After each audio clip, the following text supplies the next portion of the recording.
Cinderella, it's the new film from Kenneth Branagh. Is it worth your time? Let's find out.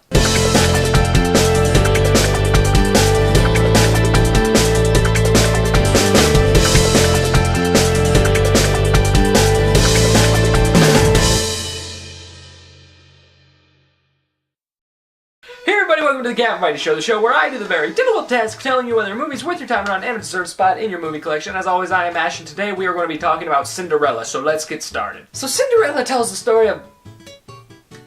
You know the story of Cinderella. How could you not know this story? It's so freaking iconic. This movie has been remade tens of thousands of times. How can you not know this thing?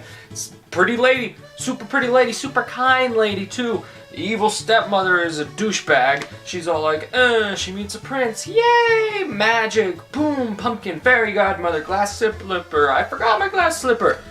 You know the story. The only way you wouldn't know the story is if you were literally born 5 minutes ago. And if you were, don't worry, because you will probably be told the story in the 6th minute of your life. And welcome to Earth. And I was cautious about this one because, let's be honest here, Disney remaking their classic movies has not had the greatest track record as of late, especially last year.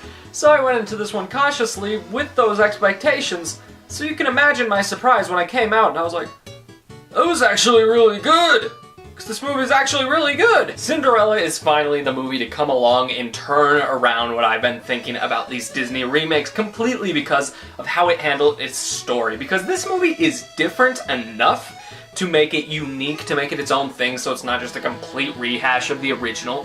It's different and unique enough, but not to the point that a lot of these movies get to where you are literally rewriting the canon and just taking huge, massive dumps on the source material. Like those other two. And unlike the other two films that I keep on bringing up, what Cinderella does with its differences actually really improve upon the story, especially when we are talking about the love story in Cinderella, because I will put up my flame shield for you diehard Cinderella fans out there. I watched the original movie last night, and the love story is awful. It's bad. And in this new one, they fixed that, because the problem I had with the original Cinderella is it is so just... bam, it's done. It's just like, literally the prince is just like, oh, pretty lady, hi, pretty lady runs away, no, and then he just sends people to go find pretty lady, they get married. And I'm not, like, paraphrasing it. That's literally how it happens, and that bothers me. In this movie, what they do is they actually develop that story. They don't just go, here, bam, done. You actually believe, you buy the love story in this one, because of the way they develop all the characters. That's one of the big things this movie does so right, is just its character development, because it develops Cinderella, it develops the prince into ways where you can be like, I don't just buy this love story, I'm willing to go online and become a minister just so I can marry them myself. You buy it. Because seriously, in the original, there's like zero character development, and that's a problem a lot of old Disney movies have, I get that, but there's like none of it, which makes it impossible for me to get behind characters and be like, oh yeah, sure, I'll follow you into battle. That doesn't happen. Where in this movie, they give characters tons of development, which makes you go, okay, I sympathize with you, and I will ride into battle with you, especially with Cinderella, even to the point where they give her an origin story, like the original movie just goes, her parents are dead. This one helps you get to know her parents and why it is a big deal when they pass, and then we got Cate Blanchett here being a douchebag. And that helps you go along with Cinderella, because now you're just like, I'm with this girl 100%, I'm rooting for you. I am rooting for you. That is something a lot of movies today don't do too well, which they should. You should be able to root for your hero. Talking to you, chappie. Another thing to make you get behind the characters, of course, though, are the performances, and the performances in this movie are very good. Lily James as Cinderella worked a lot better for me than I really thought it would. She really plays the part just like she should. She's kind and sweet, but also tragic when she needs to be. Not to mention, she's beautiful, which is something that I was like, oh, you gotta bring that up. But Cinderella is beautiful. That is part of her deal. Lily James is beautiful, and she's a great actress, and she does really good in this, so she completely fit the part. I'm really hoping she kind of blows up after this. And then we got Robb Stark as the prince, and I know that's not his real name, but for sake of pretending I'm a huge Game of Thrones fan, we are going to just call him Robb Stark, because it's easier. he's probably my favorite part of the movie. He does the prince so well. Once again, I know I'm crapping on the original so much, but it kind of deserves it at this point. The prince in that movie was an absolute joke because you couldn't get behind him. You hardly even knew him. I don't recall him saying a single word.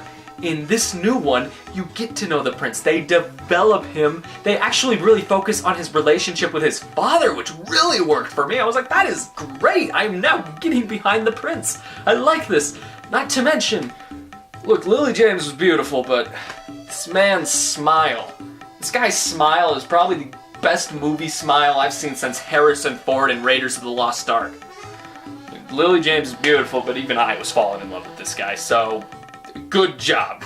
We also have Cate Blanchett as the evil stepmother. She kills it. She kills it. I heard so many people like, maybe she should have been the fairy godmother. No, because I know Cate Blanchett and I know she can play evil. She can play a villain when she wants to be, you know? Look at Blue Jasmine. Just look at Blue Jasmine. I can understand why she was cast in this role, and thank God she was. She is so good as this movie's villain. Like, she's a total douchebag. And she should be because of her role, and it works so well for her. I loved Cate Blanchett in this role. She makes you hate her, but like you should hate a good villain. You shouldn't hate a good villain to the point where you're just like, oh my god, whenever they're on screen I want to kill myself. You should be like, I hate him, but I kind of love him. You know what I mean? You know what I mean. Also, the Wicked Stepsisters, well, a bit cartoony at points. I've heard a lot of people bring that up. I think they kind of needed to be cartoony, and I thought they both did really good too. So, evil all around, great. Hell, I'd even go as far as to say I really liked Helena Bonham Carter as the fairy godmother. I've heard a lot of people, this was their one complaint. For me, I thought she was hysterical, and everyone was like, she's in it for 5 minutes, and I'm like, yeah, the fairy godmother in the first one was in it for 5 minutes too. And I get that, but she was actually really good in this movie, in my opinion, because she wasn't just ooh, everything's perfect. She was like screwing up all the time. She was funny. That's my issue. She was funny, which, that's why I liked her. I would have liked more of her, actually. I guess she was the narrator, but I would have liked more. So in the end, Cinderella is really surprisingly good. It really is, especially after all those crap boxes that Disney has been releasing as of late. So I'm glad for this one. It's gotten me hyped for the new Beauty and the Beast now, and I think that one has a bit more to live up to, just considering I'm not a huge fan of the original Cinderella, so this one-upping it was easy. Beauty and the Beast is an untouchable masterpiece. That's going to be difficult, but I love the cast they're going with now, so yeah guys, Cinderella, it got me hyped for new ones. I really enjoyed it. I very much recommend going out and seeing this movie. This is like the first good movie we've gotten in March, people. Like, that is a cat whining. And this is very much a movie I would be buying on DVD and Blu-ray when it comes out. How much should we pay for it, Lila? How much should we pay for it? Lila says anywhere from $10 to $15. Why are you struggling? You wanted to come in. Yeah, buy this movie. It's really good. Cinderella gets a B+ out of 10.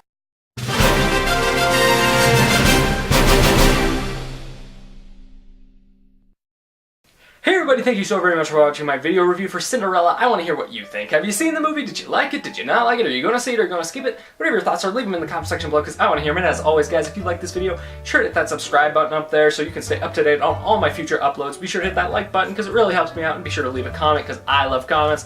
And hey, if you like the video that much, you want to go the extra mile to support the show, consider sharing the video. My cat is just weird right now. Consider sharing the video, and hey, you should check out Austin Gaby. He's the winner of our Oscar Bet tournament, so I am obligated to call him out through the entirety of March, and I will gladly do so. Check out his channel, and also check out Cinema Darling's channel, because he is on that channel very much. So both those links are in the description, but most importantly, guys, stay classy. What you doing? You sniffing around my shulk box? Wanna say goodbye? Wanna say goodbye? Can you say stay classy? Can you say stay classy? She can't say that.